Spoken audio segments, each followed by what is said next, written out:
Of labour federation है, उनको अभी शुक्रिया अदा करता हूं कि उन्होंने आज ये मौका दिया मुझे अपने मजदूरों से बात करने के लिए। अच्छा, अब थोड़ी खामोशी ताकि आप गौर से सुन सकें कि मैं आज अपने पाकिस्तान के तकरीबन 2 करोड़ मजदूर हैं जो फॉर्मल सेक्टर में हैं और बाकी जो टोटल मजदूर हैं वो तकरीबन 6 करोड़ हैं। तो मैं आज उनको एक पैगाम देना चाहता हूं। तो मेरी आप सबसे दरख्वास्त होगी कि थोड़ी सी नारेबाजी कम, ताकि आप मेरी बात सुन सके। देखिए, जब कोरोना हुआ तो सारी दुनिया के अंदर लॉकडाउन लगाया गया, और लॉकडाउन इसलिए लगाया गया कि दुनिया का यह ख्याल था कि वो वबा को फैलने से सिर्फ लॉकडाउन बचा सकता है।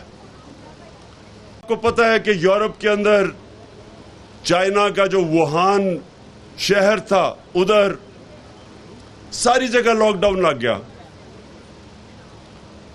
और मेरे पे बार बार यहां ऑपोजिशन ने प्रेशर डाला कि पाकिस्तान में भी लॉकडाउन लगाओ।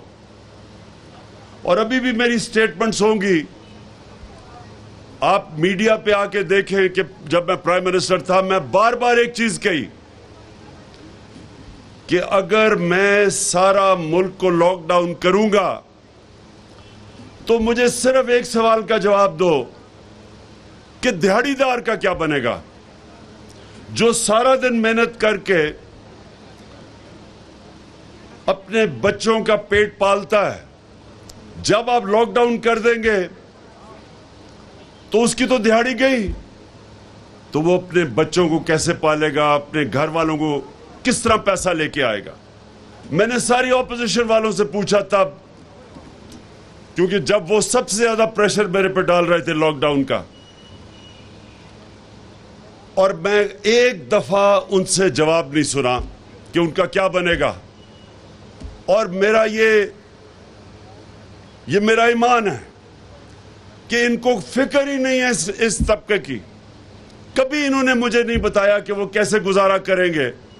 चाइना जैसे मुल्क में तो वो घरों में खाना लेके गए। जब उन्होंने लॉकडाउन किया तो शहर में, वुहान में, वो घरों के अंदर खाना पहुंचाया उन्होंने। तो मैं इनसे पूछता था कि बताओ, हम कैसे अपने कमजोर गरीब तबके को हम कैसे खाना पहुंचाएंगे? हमारे पास तो ना वसाइल है, ना इंफ्रास्ट्रक्चर है।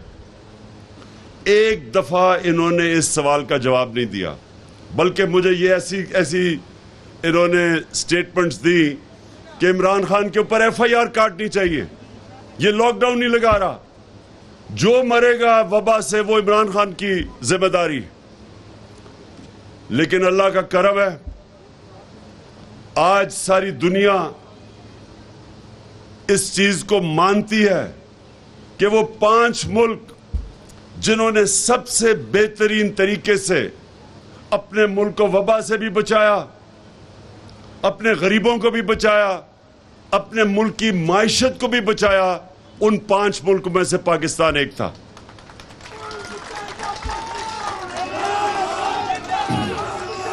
अब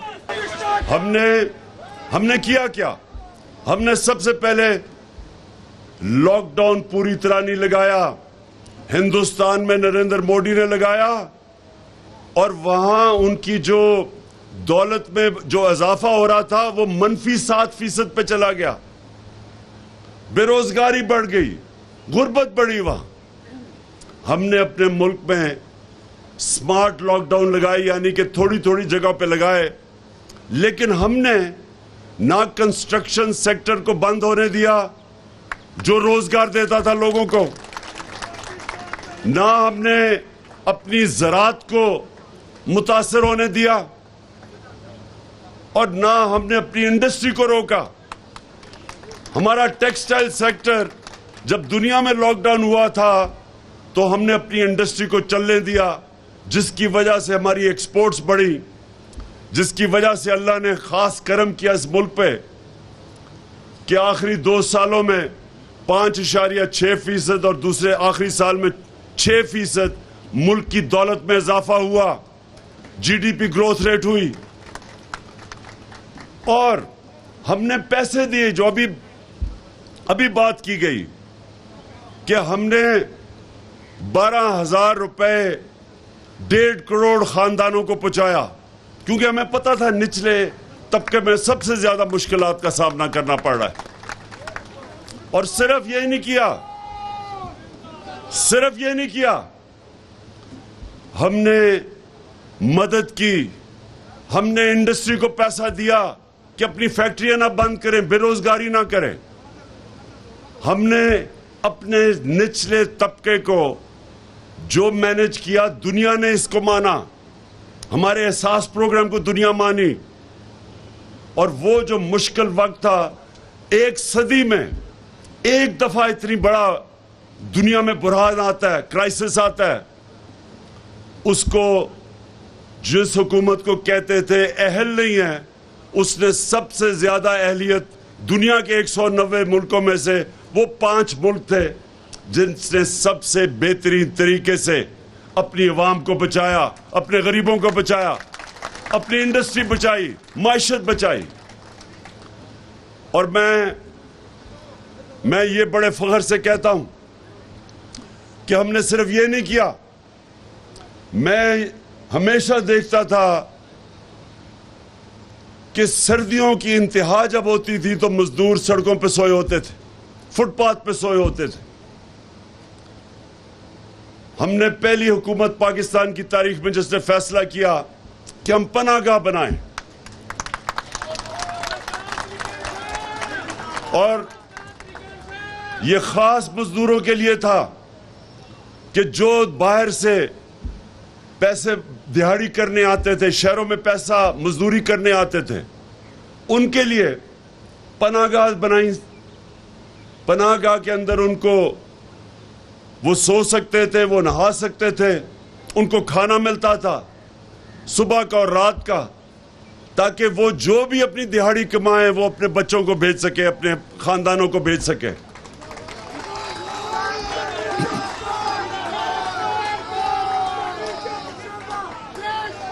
उसके बाद ये कि पहले हमने पख्तूनख्वा में थोड़े से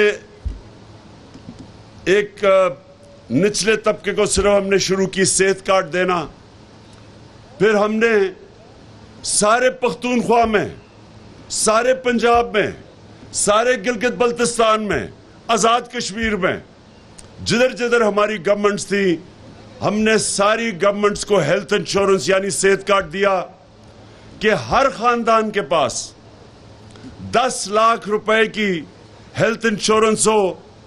और सबसे बड़ी बात क्या, वो किसी भी अस्पताल में 10 लाख रुपए तक अपना इलाज करवा सकते थे, यानी कि सबसे महंगा इलाज है। उधर भी एक मजदूर सेहत कार्ड पे जाके अपना दिल का ऑपरेशन करवा सकता था। ये पहली दफा पाकिस्तान में हुआ, नहीं तो बेचारा गरीब धक्के खाता है सरकारी अस्पतालों में और अमीर प्राइवेट हॉस्पिटल्स में जाता था। ये पहली दफा पाकिस्तान में हमने अपने आम लोगों तक, जो सबसे मुश्किल एक घराने पे जो वक्त होता है वो होता है जब बीमारी होती है और उनके पास पैसा नहीं होता इलाज का, वो एक पूरा घराना कर्जे लेता है और गुर्बत की लकीर से नीचे चला जाता है सारा घराना। इसलिए हमने फैसला किया कि हम एक प्रोटेक्ट करें, तहफ़्फ़ुज़ दें अपने उस तबके को जो सिर्फ और सिर्फ बीमारी की वजह से सारा घराना गुर्बत की लकीर से नीचे चला जाता। तो हेल्थ कार्ड दिया। ये पाकिस्तान की तारीख में पहली दफा हुआ। फिर हमने कामयाब जवान और कामयाब पाकिस्तान, कामयाब पाकिस्तान और कामयाब जवान में हमने कर्जे का फैसला किया। नौजवानों को सूद के बगैर कर्जे देना।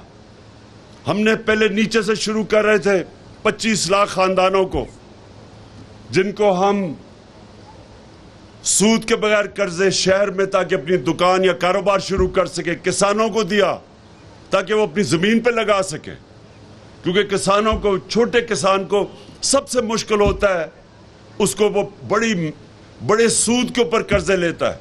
तो हमने उसको सूद के बगैर कर्जे दिए। हमने फिर 25 लाख घरानों को सूद के बगैर घर के लिए कर्जे दिए कि अपना घर बना सके। ये पाकिस्तान में पहली दफा हुआ।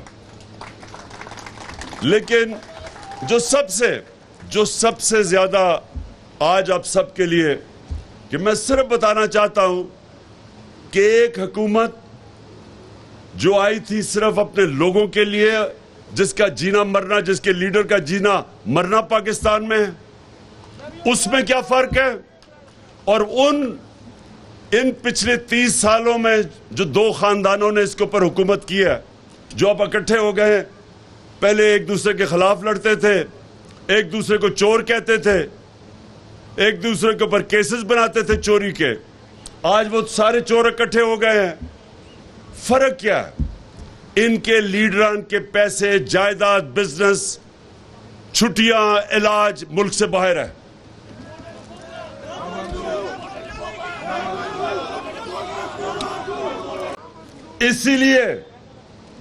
इसीलिए इनको अमेरिका ने हमारे ऊपर मुसल्लत किया है, क्योंकि इनके पैसे बाहर पड़े हैं। ये कंट्रोल हो सकते हैं, ये लोग कंट्रोल हो सकते हैं। ये जब भी जिधर इनका पैसा है उधर इनके कंट्रोल पड़े हैं, उधर इनकी डोरियां पड़ी हुई हैं। जो वो कहेंगे ये करेंगे। अगर रूस सस्ता तेल बेच रहा था, जो हम उनसे मुआहदा कर रहे थे कि 30% कम कीमत पे तेल रूस से खरीदें, हिंदुस्तान 40% कम कीमत पे रूस का तेल खरीद रहा है। जब ये 60 रुपए लीटर बढ़ा रहे थे डीजल और पेट्रोल, तो हिंदुस्तान में 25 रुपए कम कर रहे थे।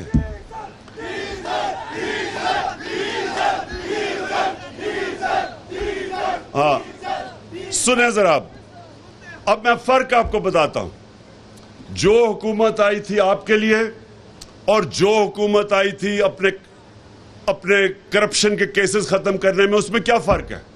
हमने 200 अरब रुपए की सब्सिडी रखी। हमने फैसला किया कि तेल और पेट्रोल बहुत महंगा है, इसलिए उसकी सबसे ज्यादा बुरे असरात हमारे गरीब, मजदूर, किसान, इस तबके पे पड़ते हैं। हमने फैसला किया कि 200 अरब रुपए की सब्सिडी देके हमने बजाय कीमत बढ़ाने के, हमने 10 रुपए कीमत कम की डीजल और पेट्रोल की, और 4 रुपए यूनिट बिजली के कम किए। क्यों किए?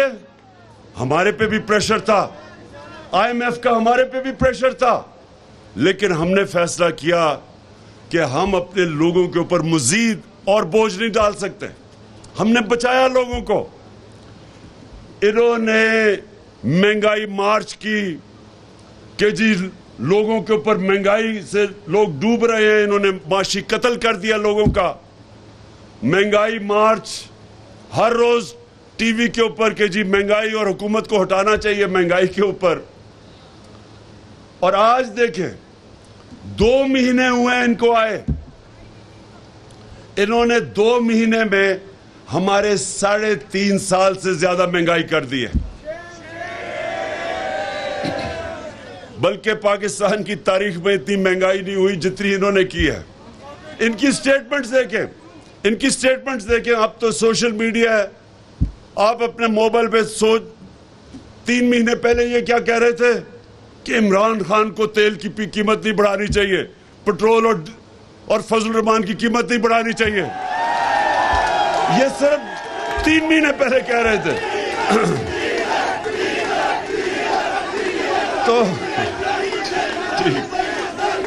तो इन्होंने कहा, बस इन्होंने कहा कि आपको कि ना बिजली की, ना तेल की, ना इसकी पेट्रोल की ना उसकी कीमत नहीं बढ़ानी। अब सुने जरा, एक मिनट सुने सर। अल्लाह याद रखे, अल्लाह अल-हक है, सच का खुदा है। तो 3 महीने में सारी कौम के सामने सच आ गया जब 60 रुपए लीटर पेट्रोल, 60 रुपए डीजल, 10 रुपए यूनिट बिजली, सिर्फ 3 महीने में।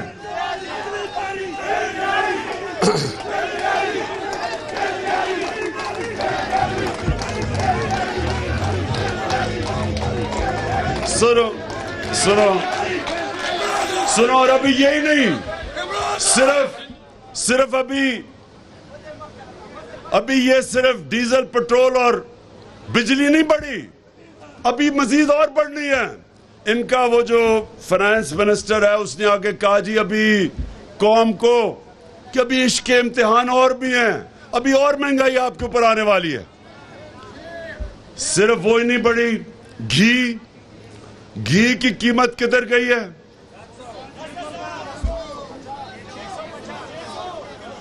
कभी पाकिस्तान की तारीख में ऐसे घी की कीमत बढ़ी है? उसके बाद आटा, चीनी, यानी एक एक चीज, चावल, जो भी चीजें आम आदमी खाने, सब चीजें बढ़ गई। और ख्वातीन को तो बेहतर पता होगा कि किस तरह चीजें बढ़ी हैं। अब मेरा आप सबसे, पाकिस्तान के मजदूरों को मेरा पैगाम है, आप सबने इसलिए अब मेरे साथ जब मैं कॉल दूंगा उस पे भी निकलना है और इनके ऊपर, इन सब पे प्रेशर रखना है, इसलिए कि इनको इस मुल्क की अवाम की कोई फिक्र नहीं है। इनको फिक्र वो है जो अमेरिका हुक्म करता है। अमेरिका जो कहेगा ये करेंगे। लिहाजा मैं सारे अपने मजदूरों को आज पैगाम दे रहा हूं कि आप सब ने तैयारी करनी है। जब तक पुरअमन एहतजाज करना एक जमहूरियत के अंदर हम सब का हक है, और कोई हुकूमत को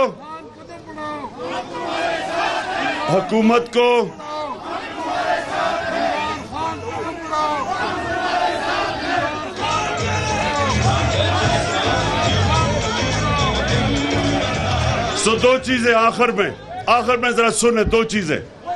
एक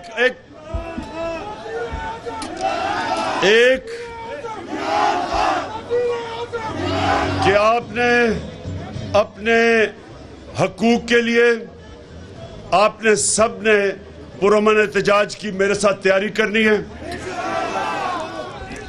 अगर हम कोरोना के दौरान हम लोगों को पैसे दे सकते थे, हमें पता था निचले तबके को मुश्किल में है, अगर हम 1.5 करोड़ खानदान को 12,000 रुपए दे सकते थे, तो इस मुश्किल वक्त में जब हर चीज महंगी हो गई है, ये इस हुकूमत की भी जिम्मेदारी है कि ये इसी तरह निचले तबके को, निचले खानदानों को पैसे दे, 12,000 दे जिस तरह हम देते थे, ताकि लोगों के ऊपर बोझ कम हो। और दूसरी चीज, मेरी आखिरी चीज सुन लो, अब आखिरी बात सुनो। देखे,